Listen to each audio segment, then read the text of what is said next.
Now you went from 16 touches offensively now as a junior. So now it's basically your show. There's no more Carl Benny's, Marcus Reed, Antoine Kennedy's, Austin Malabe's, Mike McGee holding the ball from you. Now what's your mind state? Oh man, shit. You can't believe the mind state I had at that time, knowing that it was a lot of great players that left, that we lost a lot of talent. So it was pretty much like a rebuilding season for us, and we had a lot of young guys. But knowing that you were going to touch the ball and I was going to have that opportunity to make this team a good team, you know, that really was something for me. And then we had a young quarterback in Keon Frazier who was going to get his first opportunity, you know, to be a starting quarterback as a junior. He took it, you know what I'm saying, he ran with it, he took it, he was ready to go. Gotcha. So, and we had a lot of talent out there. We wasn't the team that we had last year. It was a whole total 360. We had a more of a grinded out, let's pound it and get the win type of team as a junior, where we had okay, let's open it up and let's go get it. Let's win this game on Keon Frazier's right arm type of team. So. Gotcha. Now that team, your senior year, went 6-4, which is really a big accomplishment because of the hard schedule we play every year. You know, yeah. Every year had one of the toughest schedules in the state. That year you had about 50 catches receiving, over 500 yards rushing, and you also had 20 touchdowns. What was your mind state on the numbers you put up that senior year? Man, I was just going out there every Friday night trying to win. Every night I just wanted to win. So whatever I needed to do to help my team get a win, I was just trying to do it. So and in that season we started off playing Portage. I believe they was top 5 in the state, somewhere in the top 5 in the state. They came to East Chicago to play us. And man, I caught a lot of hell from those guys during the summer. You know, going to the R area, R region, or you know, taking pictures and things. You know, they talked a lot of trash to me about our 5 wide receiver offense, but we came out and we really exploited them in the first half. You know, got a jump out to a big lead on a top 5 team in the state. Well, which we ended up folding in the second half. You know, a lot of guys tired, cramping up, including myself. I put a lot of the blame of that game on myself still to this day. So you know, we ended up losing that game to Portage. You know, but we felt real confident after that game. We were real confident in ourselves after giving the number 5 team in the state, you know, that kind of fight. So after that, we kind of took off for us a little bit. You know. It seemed that way, you know what I mean? So we played the next week. I think we ended up playing Hammond High, pretty much a rival game where, you know, they had a big time running back in Wakim. So, you know, it was pretty much a game that was pretty much gonna make or break our season. Pretty much going on to pretty much would have hurt us real bad. So we came out and we pretty much dominated that game. And we had a good game that night. You know, we're going into the next week. We got Lou Wallace, you know. We ready to play, we go out.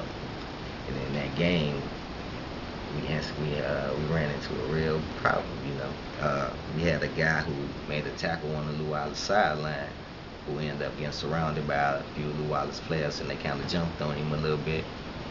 And we had a player in Willie Lewis who was pretty much our defensive leader. You know, he was the guy on our defense. He was the guy, and he wasn't going to let that happen to anybody on his team. So he busted that crowd up, you know. He wasn't going to let this guy get jumped on like that. And so he was end up being suspended for a game, which we thought would only be, you know, he ended up getting suspended for the second quarter, from the second quarter on that game. And since he threw a violent punch in the game, he ended up getting suspended for the next game. So coming into the next game, we knew we was going to be missing him. So, you know, we took it in stride, and we rolled with it.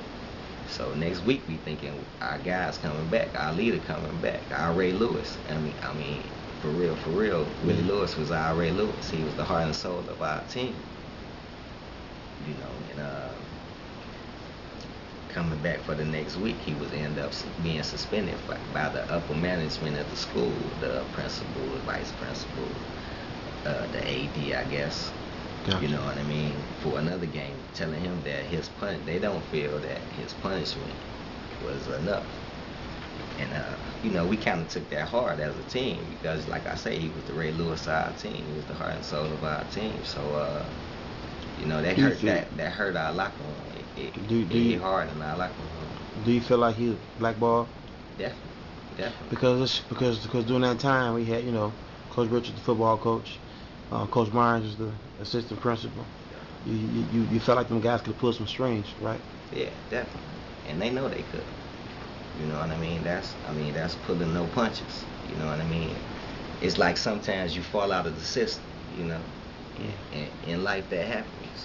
And I believe that's what happened with Willie. He fell out of the system. So they didn't put as much into keeping Willie afloat as they should have, in which they can. That's why I say it tore our locker room up, because we felt that's the way we felt as a team. So, at that time, we was kind of, we still knew that we were a good team, but we was kind of reeling. And as a player, personally, losing my right-hand man was hard, but I knew that I had to keep this team afloat. So I kind of pretty much took over. Like you say, I scored 20 touchdowns my senior year. So during that spurt of time, I had to take over for our team and make sure we won games. And we ended up winning about 5 games in a row. What did it do for your personal relationship with the coaches? Because as you know, and as I know, you and Willie are boys. Yeah. But not only boys, but y'all got love for one another. So what did it do for your relationship with the coaches? Because I know that kind of took away some of the trust, right? Yeah, definitely. Coming into high school, you have a relationship with these coaches for pretty much 4 years. So it kind of dampened that, you know what I mean? Like, it was pretty much saying, like, what if I got put in that situation? Would you bail on me? You know what I'm saying? So it kind of hurt it, seeing them bail on my homeboy. So, like, man, it caused a lot of turmoil in our locker room. But I don't think the relationship with the coaches really broke. I don't think it broke. I think we mended that relationship in time, but it took a little bit of time to mend that relationship, though. It was a little head bumping, chest bumping, gotcha. For a couple of weeks, but we ended up getting over it. But it was hard, though. It wasn't an easy thing. It wasn't an easy thing. Now you guys finished, you got 6-3, and now you're heading to play Lake Central in the sectionals.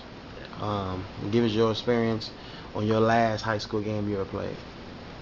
Okay, we played Lake Central in the sectionals. We played Lake Central a couple of games before that, probably like the 7th or 8th game of the season, and we ended up giving that game away due to a lot of turnovers in our own end zone. So we had, coming into the sectional game, we had a whole lot of confidence coming into the game, knowing that if we didn't turn the ball over, we felt like it was no way these guys can beat us. So all week in practice, we pretty much geared up to go at Lake Central. So we get out there and we end up jumping out 21-7 on Lake Central in the first half. So we go into the half 21-7. It was a lot of celebrating going on, a lot of happiness. We thinking it's pretty much over right now. It's like it's nothing they can do about us. Coming out into the second half, they came out with a game plan and they pretty much really attacked us. They pretty much blitzed us all over the field. And we kind of sputtered coming out of the half, so they ended up jumping out on us towards the end. And then that's when, I guess those hard times we went through at the beginning of the season, helped us out, because you saw the moxie of the team that we had. We fought back into the game. I scored a touchdown with about a minute left to tie the ball game up. We thinking we going to overtime. So Lake Central got the ball back, though, with about a minute left to go, and we came out in pretty much a prevent defense, and they screened us to death. About 3 screens in a row, gained about 60 yards to set them up inside about the 20-yard line. And, us being young and being ready to make a play, thinking the screen was coming again, everybody pretty much pressed the line instead of making their reads that they were supposed to make. And they went right over the top of us to win the game. We ended up having about 15 to 16 seconds left with the team we had. We always thought you give us 2-3 seconds. We can if you give us a snap, we can score. That was the team we felt like we had, but it didn't work out that way. But in that game, it was a pretty good game for myself. Definitely, I think I had about 9 catches for about 180 yards, 3 touchdowns.